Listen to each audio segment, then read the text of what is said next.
Welcome back to the Alex Jones Show. I'm David Knight. On this day that Britain has declared its independence through Brexit, joining us now to talk about the implications is Dr. Steve Pieczenik, no stranger to InfoWars listeners, but let me remind you of his qualifications: an MD, a PhD in American psychiatry, former State Department official, author, publisher, critically acclaimed author, along with Tom Clancy of the paperback series.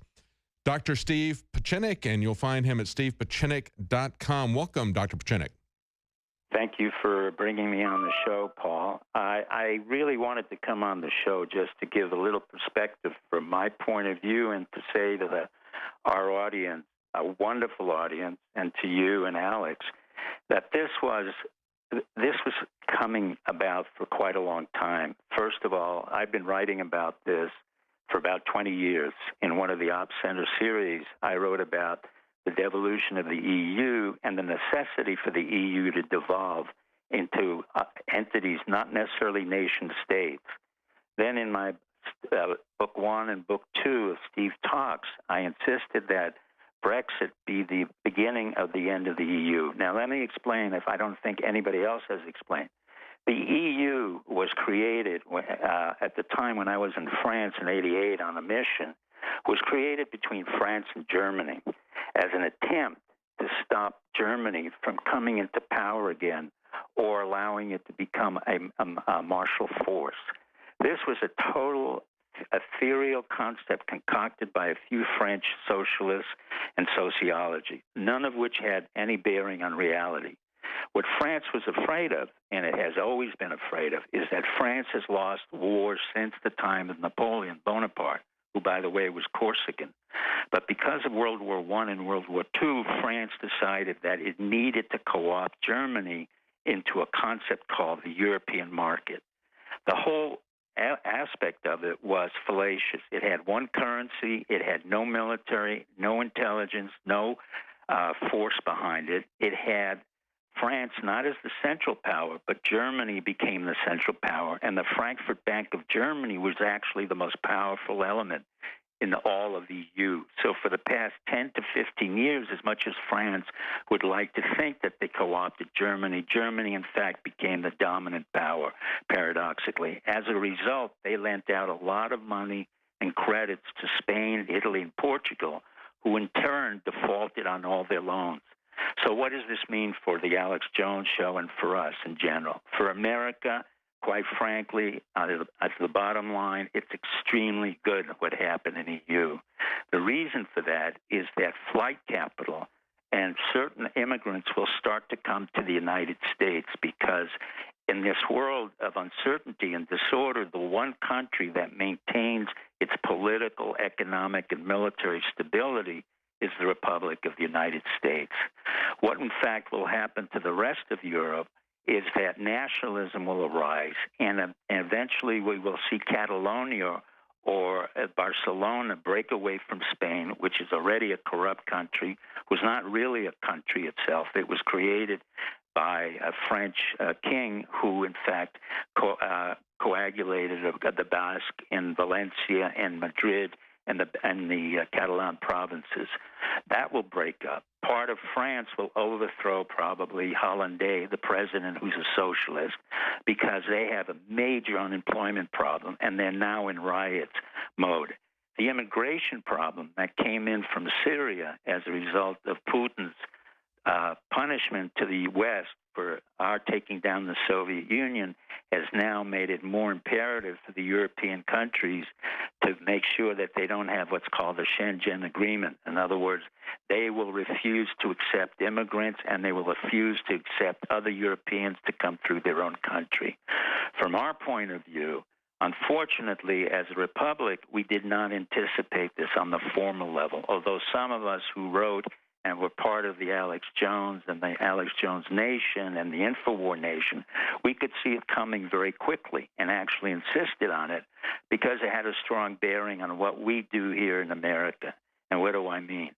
For many reasons, and we've talked about this for over 14 years, the stand down and the false flags that were created by Bush, Cheney, and eventually the Clintons were involved, and now Obama, was really part of not only taking away our guns, but more importantly, reinstituting the federal government as a major source of power over the states and the governors.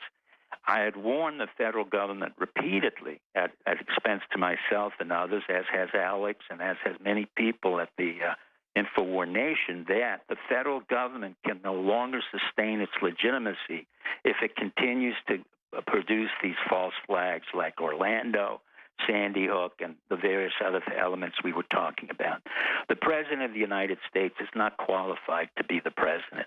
The problem is now we don't have an individual other than Trump to be able to take over the entity we call the Republic and make it viable economically. Now, why am I optimistic? Our stock markets will go down in relative terms to the European markets. But what in fact will happen is the dollar will increase in value. Gold will go up to a certain point. The euro will drop. The pound will drop. The yen will drop, all because these are stagnant economies. In the meantime, because we're based on an entrepreneurial nation, we will have a very strong dollar and a very strong capacity to now reconstitute our manufacturing base using 3D printing and all the other elements that we've developed in technology. And therefore, our markets will be overseas, but more importantly, internally. I see this as a very major revolution across the board for both America and the world. It's the end of what we would call the internationalists, the ones who wanted a unified one world nation, the Council on Foreign Relations. All that nonsense is gone. It was gone in one day. Oh, yeah. But the preparation for the Brexit was really about 10 to 20 years in coming. And I think in part, I know Alex would say I'm wrong, I think in part shows like Alex Jones and the other shows that were the alternative media were very important in promoting nationalism and promoting and saying, listen, we can no longer exist in an ethereal concept called the EU or even the United States of America, with presidents who are not qualified, with presidents who begin to attack our own people, kill our own people, and therefore we have to decide what we want to do at this particular point. I just wanted to add those elements in at a time when I think it's extremely propitious for us to understand we are going to do better, and now we have the ability to say to our federal government, enough is enough. And now I understand Texas is even going into a nationalist movement. We've said we ought to have a Texit. As a matter of fact, it was about a month ago, Dr. Pachinik, that I did a video where I took Boris Johnson's 8 points. He said, here's 8 reasons why Britain would be better off outside of the EU. And so I looked at these things, like the net amount of money that was being sent from Britain into the EU. And I said, what's the net amount of money that Texas is sending to Washington and so forth? Each one of these things. And actually, we can make a much better case for us leaving Washington if they don't stand down. There was an article today on the Drudge Report saying that there are more armed bureaucrats than there are Marines in our country. That's the danger that we have. That's the true standing army of potential oppressors that we have there. And that's a very dangerous thing, I believe.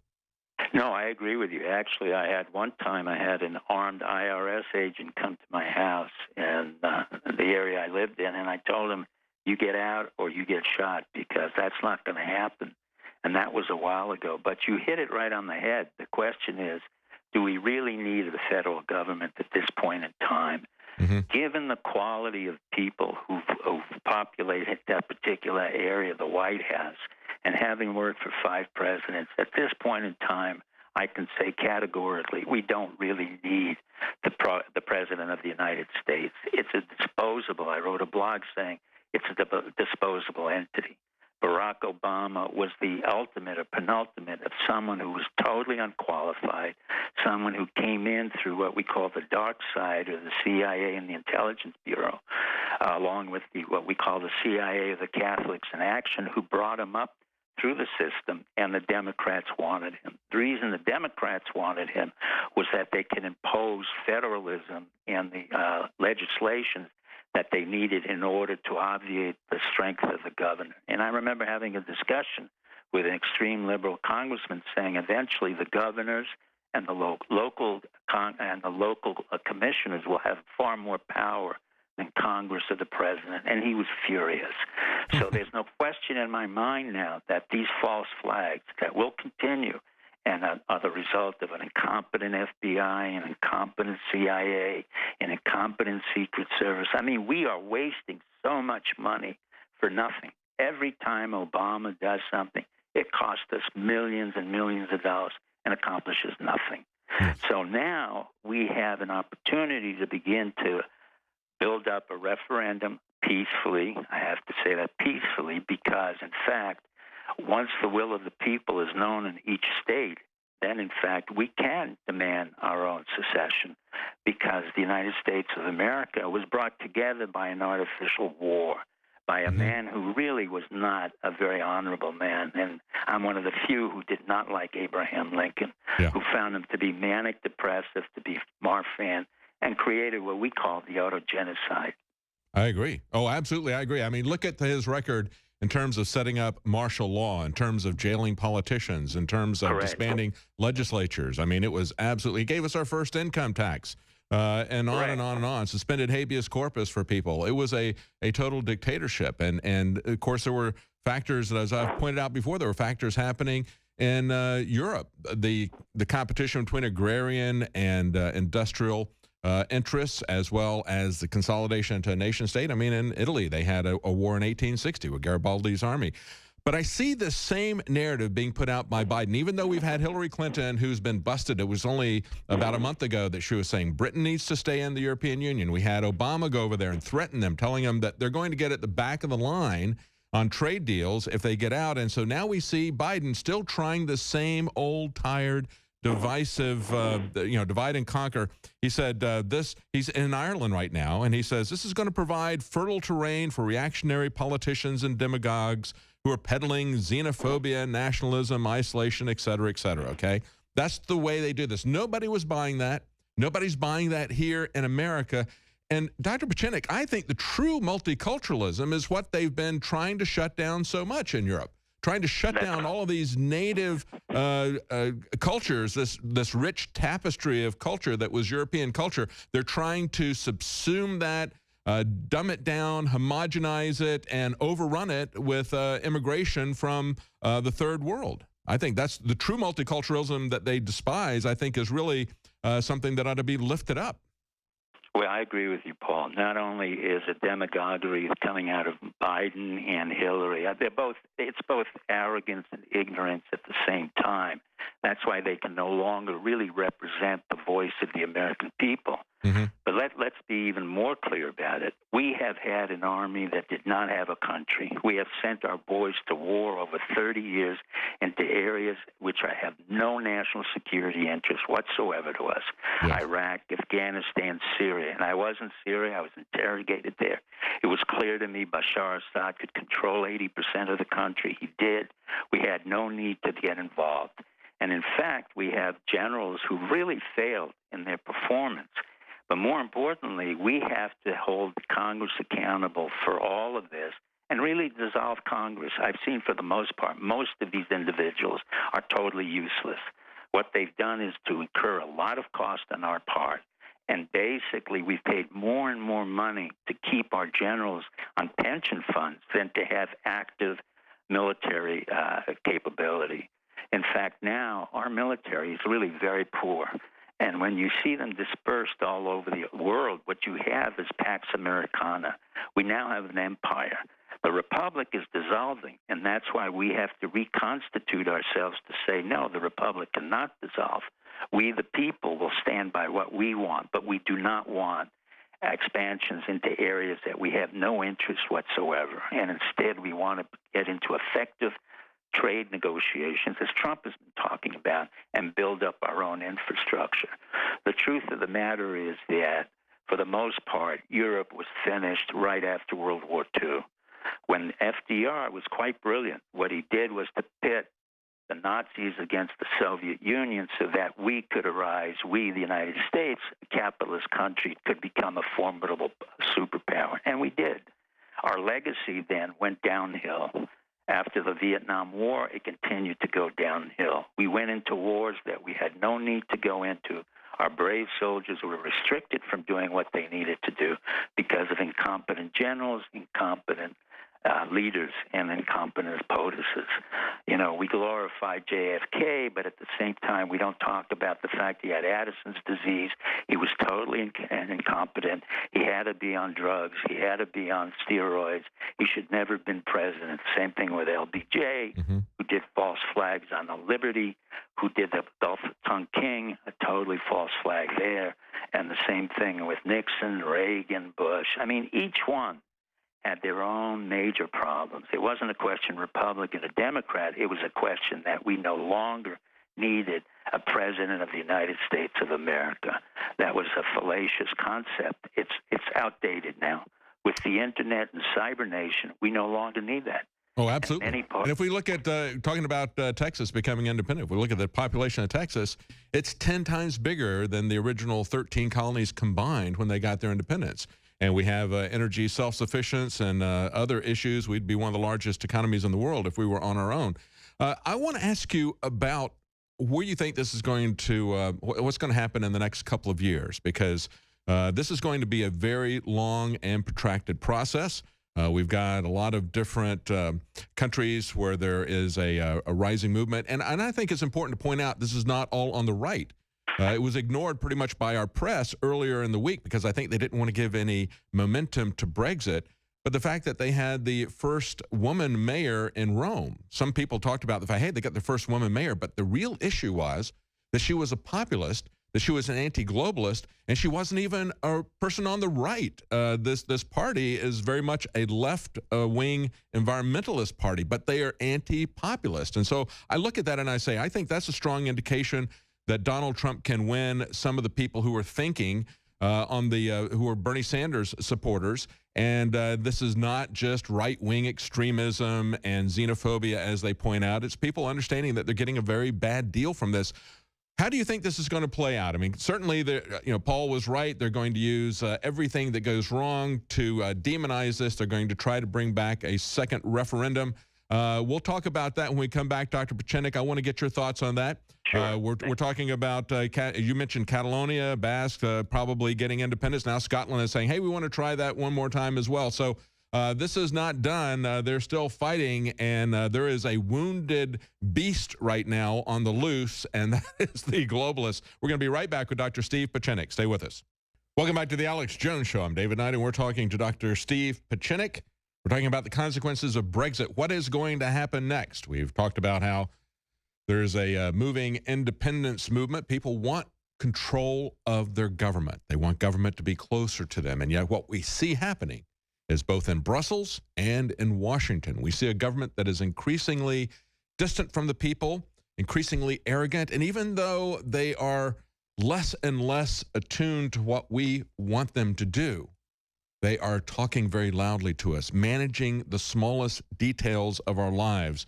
Before I go back to Dr. Pachenik, I want to point out that we have a new special. We have Deep Cleanse, 20% off. And, of course, that is the Rolls-Royce of cleansers that we have here. It is an all-in-one cleanser, our fastest-selling product. It's a new special we have at InfoWarsLife.com. Also, we have the 20% off the Alexa Pure water filters. Every one of the filters, from the largest to the smallest, are 20% off. And then there's the huge sale that we have at InfoWarsStore.com on the Hillary for Prison T-shirts. You can get the first one for 50% off. There'll also be a link where you can sign up for our free newsletter. If you do that, you can get additional shirts at 75% off. So that's a huge savings. 75% off unlimited Hillary for Prison T-shirts if you sign up for our free newsletter. And, of course, that has unique content. That's a good thing anyway. I mean, it's got specials in it all the time for those people that are unique, short specials, as well as unique content that you won't see on our website. That's a free newsletter that you can sign up for there. I want to go back to Dr. Pachenik. How do you see this breaking out in terms of some of these other countries that may be suing for their independence, Dr. Pachenik? Well, it's very interesting, David. I think you pointed out quite a few. The first one, ironically, that will probably split is Belgium itself, which has never really been an integrated country. It's been divided between the Walloons and the Flemish. In other words, the French-speaking and the Flemish. They don't really get along. They've had a very hard time getting a prime minister or a president. And ironically, Brussels became the very center of an ethereal concept called the EU. So from the very beginning, when I saw the concept of EU being stationed in Brussels, I said, this is doomed to failure. So I think Belgium is going to break up.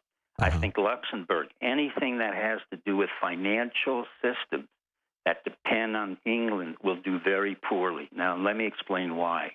One of the reasons why Obama came over to the EU, as usual, it was at the beck and call of our bankers on Wall Street, not our regional bankers. This is about Wall Street bankers, because I think our regional and local banks are exceedingly in good shape because they have huge reserves of dollars. What's happening to Wall Street is because they're so lazy and so greedy, they didn't want to build the infrastructure required to go through all these countries, the Netherlands, Germany, Poland, Luxembourg, and France, and instead relied on England. England had a 24/7 position of financial capability, which could trade all the way from Asia to the Middle East. That's going to go away. So the American banking system, the large elements, have to be involved, have to really redirect and put money into the infrastructure of banking all over. So I think Belgium will break apart. Spain will break apart. Because from the very beginning, when I first wrote the books in Op Center 20 years ago, I used Catalan and the Basque region and Barcelona in particular to say they are not Spanish and they do not belong with Madrid. From there, I would say Luxembourg will be dissolved. I have a dog yelling. I hear him in the background. Can you stay with us another segment, or you have to go? Yeah. No. All right. We're going to come back right after the top of the hour. We'll be back with Dr. Steve Pieczenik. Stay with us.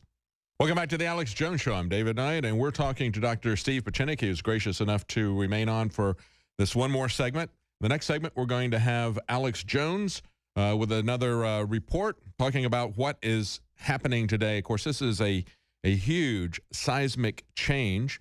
Dr. Pieczenik has been talking about this, and I've got an article here in front of me from his website, stevepieczenik.com, going back to this last Monday, talking about how urging people to vote for Brexit, breaking down the origins, as he sees it, of the European Union and the issues before us. And it's been a very interesting conversation with Dr. Pieczenik.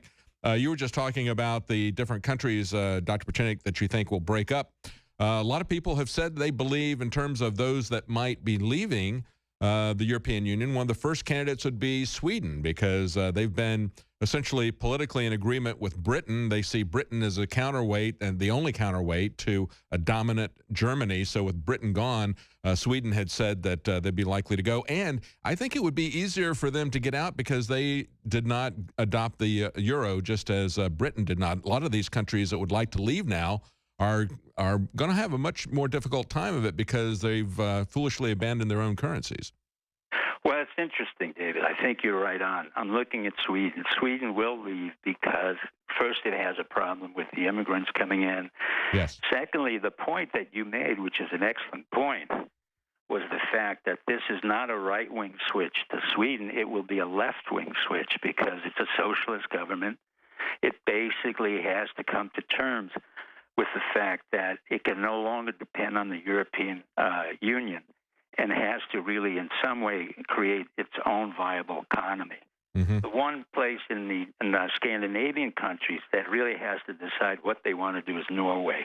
Norway has been very efficient and effective in producing oil and garnering a lot of oil and a lot of kroners.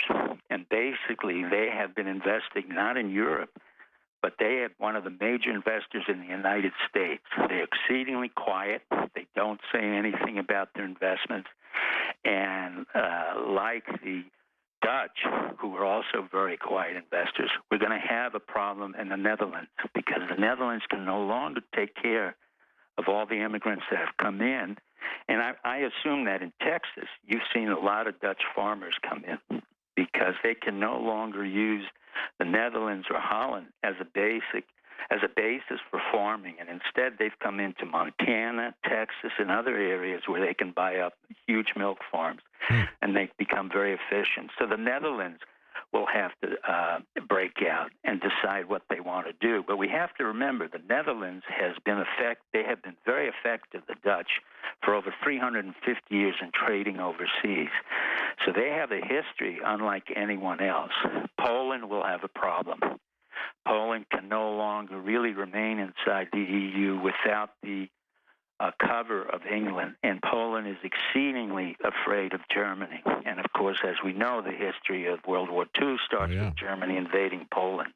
Mm-hmm. Germany's currency will ironically probably convert to the Deutschmark. If I were Germany, I'd automatically convert to the Deutschmark because the euro has no value in and of itself. It really depends on the strength of the Frankfurt Bank. Austria will probably also break out because it's aligned with Germany, and Hungary will probably break out as well because they're extremely Eurosceptic. And Hungary has already shifted to the right with an attitude saying that we don't want any more immigrants. As you pointed out, Italy is really an artificial construct. It's a very young country. It's less than probably 150 years old, but Garibaldi really was not all that effective. When I worked on the Aldo Moro kidnapping, it was very clear to me that Italy is a constellation of different segments of Italy. And in fact, you hit it right on the head. I'm sorry. Yeah, Northern Italy as well. They're looking. You hit it right on the head, David. They're going to split up. Northern and Southern Italy will split up. Well, it is a fascinating time to be here. Very exciting time to see people stand up and reclaim their right to self-government. Thank you so much, Dr. Steve Pieczenik. You can find more information from him at stevepiecenik.com. We'll be right back with Alex Jones. Stay with us.